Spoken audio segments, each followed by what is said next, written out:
Okay, थोड़ा disconnect हो गया था, इंटरनेट चला गया था। So there are three modes of transfer of heat बता रहा था मैं, कंडक्शन, कन्वेक्शन और रेडिएशन। मैं आपको बता रहा था कन्वेक्शन में हम लोगों ने दो टर्म्स पढ़े थे, क्या क्या?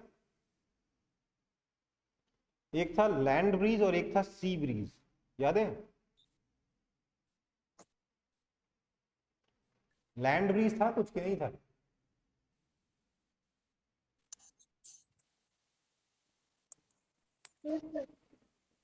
बाकी लोग आए नहीं?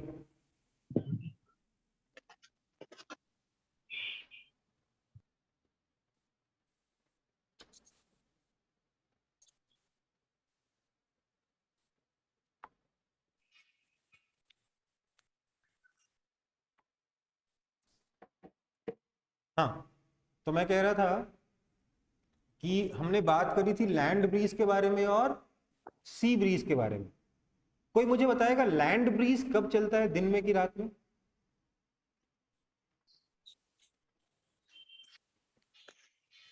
Sir night.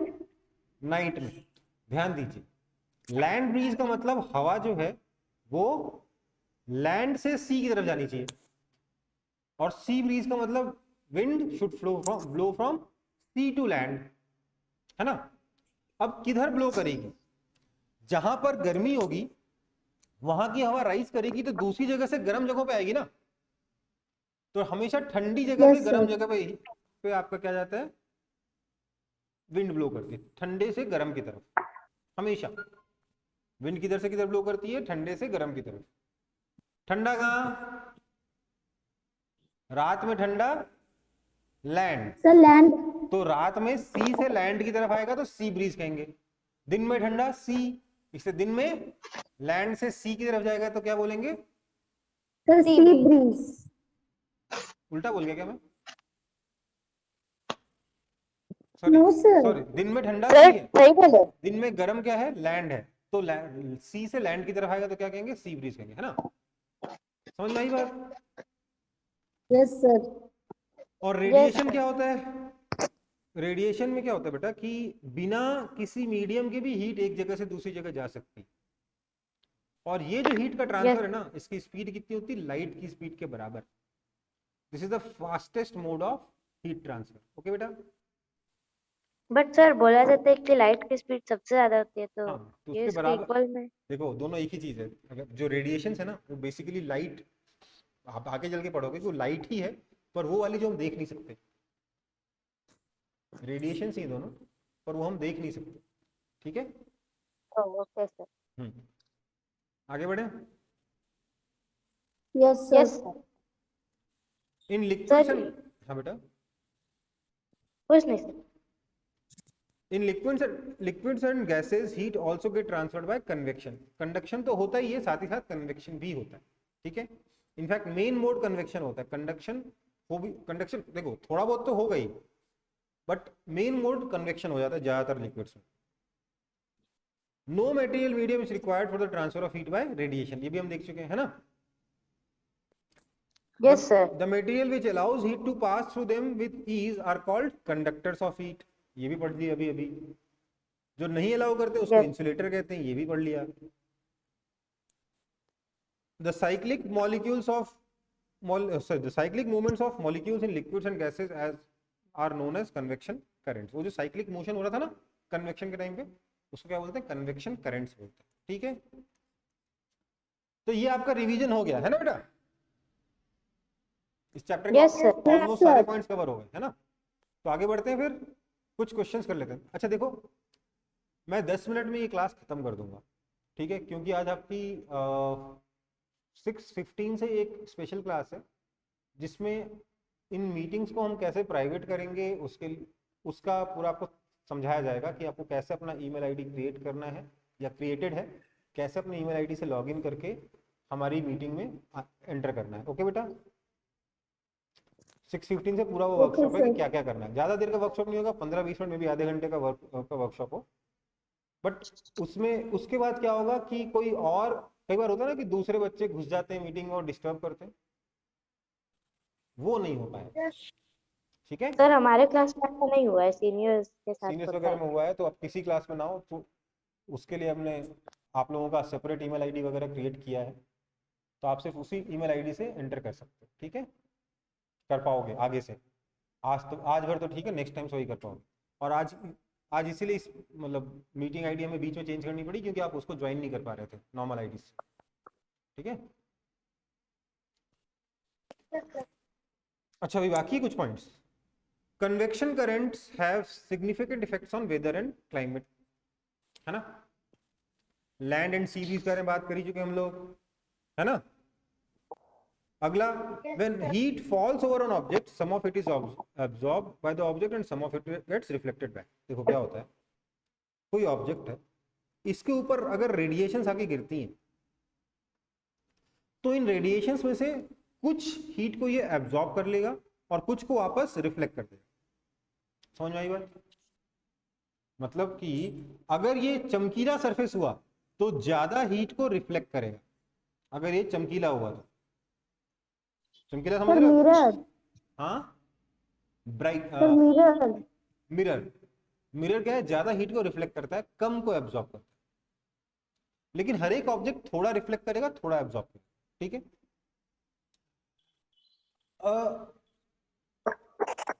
ये इसीलिए आप देखते हो कि वो जो थर्मोफ्लास्क होता है उसका आउटर सरफेस कैसा बनाते हैं हम लोग, ब्राइट बनाते हैं, चमकीला बनाते हैं, मेटल का बनाते हैं कि वहां से रिफ्लेक्ट हो जाए सब सारे हीट, है ना। समझ में आई बात? उस पर जो पेंट करते हैं वो भी एकदम ऐसा चमकीला करते हैं कि भैया जो रेडिएशन है वो वापस लौट जाए, एब्जॉर्ब ना हो। ओके, अगला, the temperature of an object increases because of absorption of heat. Temperature क्यों इंक्रीज करता है? जब हीट को कोई ऑब्जेक्ट एब्जॉर्ब करे। अगर हीट निकल जाएगी तो ठंडा हो जाएगा, अगर हीट मिलेगी तो गर्म हो जाएगा। ओके, अगला बहुत ही इंपॉर्टेंट पॉइंट जो मैंने क्लास में बताया नहीं था, dark coloured objects absorb heat radiation better than light coloured objects.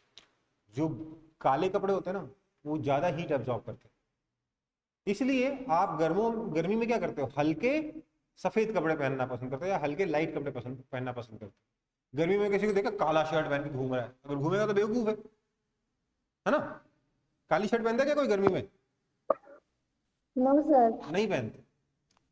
ठीक है, तो अब कंप्लीट हो गया रिवीजन, आगे बढ़े फिर। Yes sir. तो बेटा क्वेश्चंस बचे हैं, क्वेश्चंस में फिल इन द ब्लैंक्स आज कर लेते हैं क्योंकि 5-7 मिनट ही बाकी है हमारे पास। ठीक है, सर क्वेश्चंस लिखना है ये सारा? अच्छा आपको तो लिखना ही पड़ेगा ना। सर अभी क्लास में लिखने हैं, स्क्रीनशॉट हाँ लेके बाद में लिखना अभी लिखिए। तो फिल इन द ब्लैंक्स में अपन पहले भर लेते हैं फिर आप लोग लिख लीजिएगा। ठीक है, heat is a form of, क्या लिखेंगे? Energy. Sir energy. Energy, very good. The range of clinical thermometer is from, clinical 35 to 42 degree 35 to Celsius. 42। है ना। Water is a good conductor of heat. Sir bad good conductor. Water is a bad conductor of heat. Okay, इसमें sir it passes the current. इसमें main heat transfer का mode क्या है? Convection है, conduction नहीं है। बट सर वो तो गुड कंडक्टर ऑफ इलेक्ट्रिसिटी होता है, तो हीट का भी होता है। जरूरी नहीं बेटा, good conductor of electricity pure water नहीं होता, उसके अंदर अगर आप सॉल्ट मिला दोगे या कोई मिनरल्स मिला दोगे तब होता है। ठीक है, और उसके Yes, sir. उस केस में भी हीट के लिए बैड कंडक्टर रह जाता है। ओके, इलेक्ट्रिसिटी का ये गुड कंडक्टर है लेकिन प्योर वाटर नहीं है, सॉल्टी वाटर है। ठीक है, अगर उसमें कुछ इंप्योरिटीज मिक्स होंगी ना तब water good conductor of electricity बनता है, हीट का हमेशा ही बैड कंडक्टर रहता है। ठीक है, okay sir. Okay sir. Land Okay. And sea breezes help to maintain the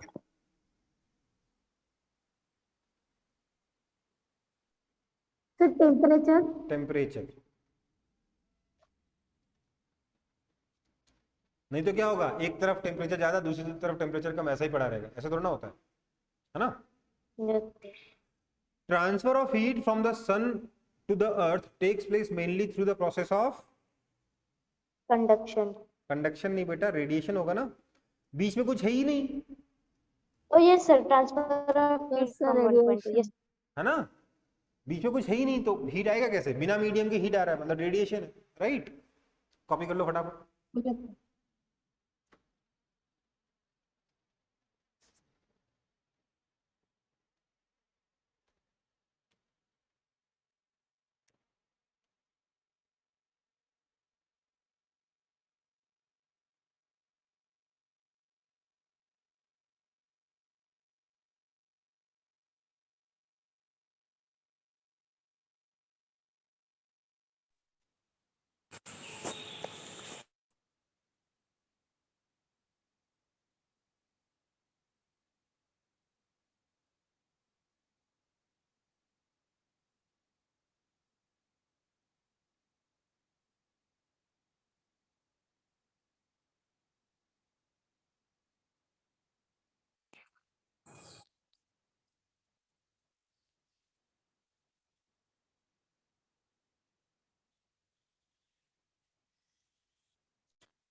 copy हो गया? Sir, please wait 1 minute. ठीक है, आराम से। Wait.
Sir, done.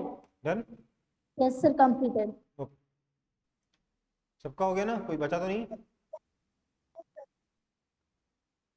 तो एक क्वेश्चन और कर लेंगे मेरे ख्याल से, ट्रू और फॉल्स बताना है, ठीक है।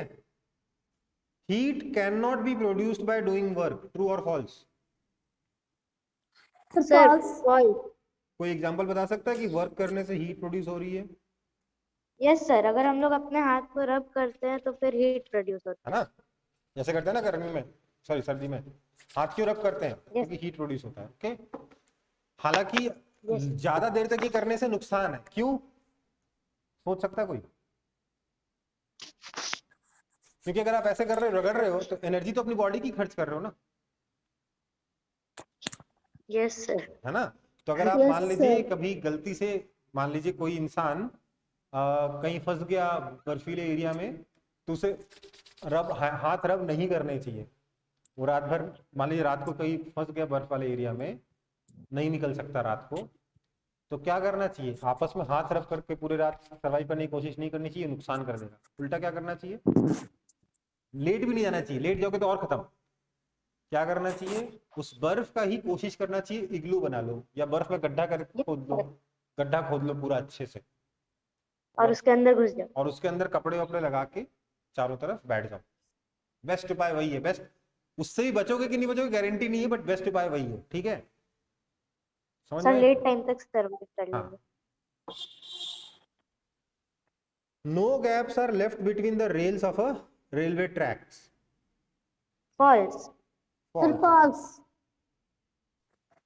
छोड़ते थे ना, क्यों? क्योंकि एक्सपैंड होके दोनों रेलवे ट्रैक्स आपस में चिपक जाएंगे, है ना।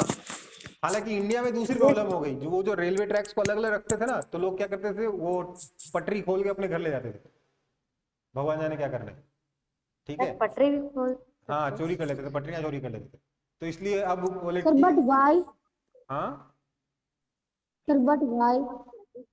वाई, सर प्रॉफिट क्या होगा चोरी करके? उसको बेच देते थे ना लोहे की तरह, लोहा बेच के पैसा कमा, किलो के भाव बेचते ओ, थे। उस ठीक करके है, ऑर्नामेंट। ठीक है। तो अब उस इस वजह से क्या किया, अब हम लोग ट्रैक्स के बीच में जो गैप्स हैं उनको फिल कर दिया हमने कि भैया नहीं है गैप, जाओ नहीं उठा पाओ। ठीक है, थोड़ा बहुत प्रॉब्लम होता है, कुछ ऐसा काम किया कि बच गए उसे। तो poor conductors of heat are also good insulator of heat. Sir, true true. True, true. वो तो एक ही चीज है ना, एक ही नाम को दो तरीके से बोल दिया। Ventilators when provided in rooms are located near the roofs, true or false? Yes sir. क्यों? Sir Sir, true. true. क्यों? why? सर ताकि Sir, air, they absorb the air and produce it into heat. देखो, sir heat ऊपर जाता है rise करके, इसलिए हाँ, वो। रूम में जो हॉट एयर होगी हमेशा छत के पास में रहेगी, ऊपर रहेगी ना, और वेंटिलेटर Yes, से sir. वो एयर बाहर निकल जाएगी, राइट? Yes sir. है ना? तो वेंटिलेटर से गर्म हवा बाहर निकल जाए, इसलिए वेंटिलेटर हम लोग ऊपर रखते हैं। ठीक है, समझ में आई यस बात? सर। सर हाँ बेटा, सर एसी वाले रूम में क्यों उसको एसी वाले पैक रूम, कर दिया जाता है? बेटा एसी वाले रूम में तो क्योंकि एसी से ऑलरेडी ठंडा कर रहे हो, वो ठंडी हवा निकल जाएगी ना बाहर, ना? बट सर ठंडी हवा तो नीचे होती है, अरे मतलब यार भारी। बात समझो, ये रूम है, बाहर का टेम्परेचर मान लेते हैं 35 डिग्री सेल्सियस, ठीक है?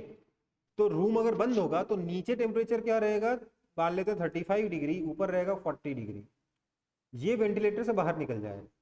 पर अगर आपने एसी चला दिया तो नीचे का टेम्परेचर 20 डिग्री, ऊपर का टेम्परेचर 25 डिग्री और बाहर 35 डिग्री है, ये बाहर निकल जाएगा, तो बाहर से ठंडी फिर कहीं ना कहीं से ये गर्म हवा अंदर आ जाएगी ना।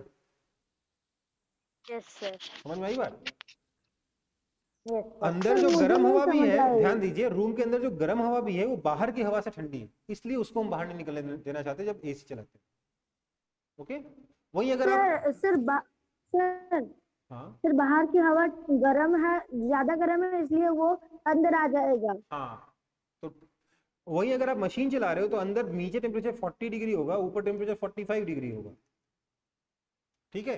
45 डिग्री वाले को बाहर भेज दोगे, 35 डिग्री वाले ऑटोमेटिकली अंदर घुस जाएगा। फायदा हुआ कि नहीं हुआ? Yes sir. इसलिए हम लोग वेंटिलेटर यस कहाँ रखते हैं, छत के पास में रखते हैं। ठीक है, okay. Next, a material medium is required to transfer of heat by the process of radiation. झूठा False. झूठा झूठा, है ना? चलो कॉपी कर लो।